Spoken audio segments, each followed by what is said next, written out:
नमस्कार। प्रदेश के समाचारों के साथ मैं मुक्ता शर्मा। समाचार विस्तार से। मुख्यमंत्री योगी आदित्यनाथ ने आज लखनऊ में अपने सरकारी आवास पर जनता दर्शन में आये प्रत्येक व्यक्ति से मिलकर सभी की समस्याओं को सुना। मुख्यमंत्री ने संबंधित अधिकारियों को लोगों की समस्याओं का प्राथमिकता के आधार पर निश्चित समयावधि में निस्तारण करने के निर्देश दिये। साथ ही लोगों को आश्वस्त करते हुए कहा कि लोक कल्याण के पथ पर अग्रसर प्रदेश सरकार प्रत्येक नागरिक की समस्या का निवारण गुणवत्तापूर्ण एवं पारदर्शी तरीके से करने को संकल्पबद्ध है। भारतीय जनता पार्टी ने अपनी राष्ट्रीय कार्यकारिणी के 38 सदस्यों की सूची आज जारी कर दी है। पार्टी के राष्ट्रीय अध्यक्ष जेपी नड्डा द्वारा जारी नई सूची में बीएल संतोष संगठन के प्रभारी, 13 राष्ट्रीय सचिव, 13 राष्ट्रीय उपाध्यक्ष और 9 महासचिव शामिल हैं। नई कार्यकारिणी में उत्तर प्रदेश से 8 नेताओं को जगह मिली है। भाजपा के पूर्व प्रदेश अध्यक्ष और राज्यसभा सांसद लक्ष्मीकांत वाजपेयी, सांसद रेखा वर्मा और अलीगढ़ मुस्लिम विश्वविद्यालय के पूर्व उप कुलपति व भाजपा के प्रदेश विधान परिषद सदस्य तारिक मंसूर को राष्ट्रीय उपाध्यक्ष बनाया गया है। वहीं सांसद राधामोहन अग्रवाल और सांसद अरूण सिंह को राष्ट्रीय महामंत्री का पद सौंपा गया है। सांसद सुरेन्द्र सिंह नागर को राष्ट्रीय सचिव और राजेश अग्रवाल को कोषाध्यक्ष की जिम्मेदारी दी गई है। पार्टी के राष्ट्रीय सह संगठन मंत्री शिव प्रकाश का केन्द्र लखनऊ घोषित किया गया है। इससे पहले शिव प्रकाश राष्ट्रीय स्वयंसेवक संघ में पश्चिमी उत्तर प्रदेश के क्षेत्र प्रचारक रहे हैं। आशुराए मुहर्रम आज पूरे प्रदेश में धार्मिक आस्था और श्रद्धा के साथ मनाया जा रहा है। यह दिन पैगम्बर मोहम्मद के नवासे हजरत इमाम हुसैन और उनके साथियों के बलिदान की याद में मनाया जाता है, जिन्होंने सत्य, धर्म और न्याय को कायम रखने के लिए अपना बलिदान दिया। राजधानी लखनऊ में इमाम हुसैन और उनके साथियों की शहादत की याद में यौम आशुरा का जुलूस इमामबाड़ा नाजिम साहिब से तालकटोरा स्थित करबला तक निकाला गया, जिसमें बड़ी संख्या में अंजुमने हाय मातमी ने शिरकत की। वहीं इससे पूर्व उन्हीं शहादतों की याद में 10 दिनों तक घरों के इमामबाड़ों में रखे ताजियों को आज करबलाओं में सुपुर्द खाक किया गया।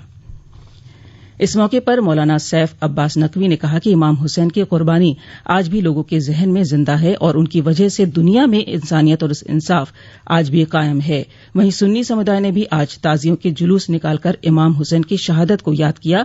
बादशाहनगर स्थित फूल कटोरे की करबला में ताजियों को सुपुर्द खाक किया गया। इस अवसर पर हजारों की संख्या में लोग करबला पहुंचे और इमाम हुसैन को पुरसा दिया।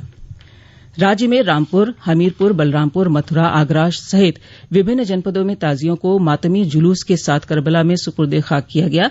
इस दौरान प्रशासन द्वारा सुरक्षा के पुख्ता इंतजाम किए गए थे। मुहर्रम के अवसर पर प्रधानमंत्री नरेन्द्र मोदी ने हजरत इमाम हुसैन द्वारा दिए गए बलिदान को याद किया। एक ट्वीट में प्रधानमंत्री ने कहा कि हजरत इमाम हुसैन का साहस और न्याय तथा मानव की मर्यादा के आदर्शों के प्रति उनकी वचनबद्धता उल्लेखनीय है। आज अंतर्राष्ट्रीय बाघ दिवस है। इस अवसर पर मुख्यमंत्री योगी आदित्यनाथ ने अपने ट्वीट संदेश में सभी प्रदेशवासियों और प्रकृति प्रेमियों को शुभकामनाएं दी हैं। मुख्यमंत्री ने कहा कि अनुकूल परिस्थिति तंत्र के लिए प्रकृति के अद्वितीय विरासत बाघों का होना अत्यंत आवश्यक है। उन्होंने राष्ट्रीय पशु बाघ के संरक्षण संवर्धन में किए जा रहे सरकार के प्रयासों में सहयोग करने की प्रदेशवासियों से अपील की है। प्रदेश सरकार के दोनों उप मुख्यमंत्री केशव प्रसाद मौर्य और ब्रजेश पाठक ने अंतर्राष्ट्रीय बाघ दिवस पर लोगों को शुभकामनाएं दी। प्रधानमंत्री नरेन्द्र मोदी ने कहा है कि शिक्षा में भारत को सफल बनाने और देश की किस्मत बदलने की ताकत है। उन्होंने कहा कि 21वीं सदी के भारत को बदलने में शिक्षा ने महत्वपूर्ण भूमिका निभाई है। श्री मोदी आज दिल्ली के प्रगति मैदान में भारत मंडपम में अखिल भारतीय शिक्षा समागम के समापन सत्र को संबोधित कर रहे थे।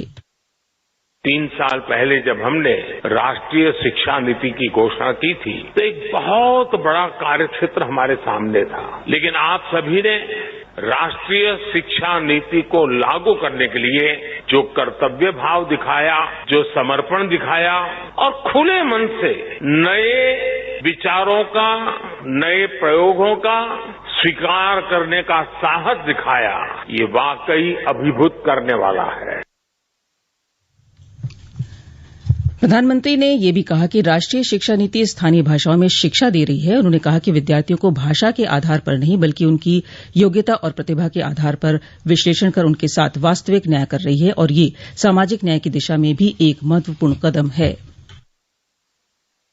मातृभाषा में पढ़ाई होने से भारत के युवा टैलेंट के साथ अब असली न्याय की शुरुआत होने जा रही है। दुनिया में सैकड़ों अलग अलग भाषाएं हैं। हर भाषा की अपनी अहमियत है। दुनिया के ज्यादातर विकसित देशों ने अपनी भाषा की बदौलत बढ़त हासिल की है। आज आजादी के अमृत काल में नेशनल एजुकेशन पॉलिसी के जरिए देश ने इस हीन भावना को भी पीछे छोड़ने की शुरुआत की है।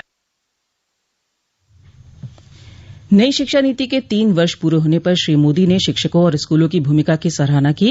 उन्होंने कहा कि पिछले 3 वर्षों में राष्ट्रीय शिक्षा नीति को मिशन मोड में लागू किया गया है। श्री मोदी ने कहा कि राष्ट्रीय शिक्षा नीति समरूपता लाएगी और जल्द ही राष्ट्रीय पाठ्यक्रम ढांचे को लागू किया जाएगा। देशभर के सभी केंद्रीय माध्यमिक शिक्षा बोर्ड सीबीएसई स्कूलों में एक जैसा पाठ्यक्रम होगा और 22 भारतीय भाषाओं में किताबें प्रकाशित की जा रही हैं। कार्यक्रम के दौरान श्री मोदी ने 6,707 स्कूलों के लिए पीएम श्री योजना के अंतर्गत 630 करोड़ की पहली किस्त जारी की। उन्होंने विभिन्न भाषाओं में प्रकाशित पाठ्य पुस्तकों का भी लोकार्पण किया। समागम में केंद्रीय शिक्षा मंत्री धर्मेन्द्र प्रधान ने कहा कि शिक्षा व्यवस्था को लेकर हमारे स्वतंत्रता सेनानियों का सपना प्रधानमंत्री मोदी के नेतृत्व में राष्ट्रीय शिक्षा नीति से पूरा हो रहा है। उन्होंने कहा कि राष्ट्रीय शिक्षा नीति समावेशी है और भारतीय संस्कृति को मान्यता देती है।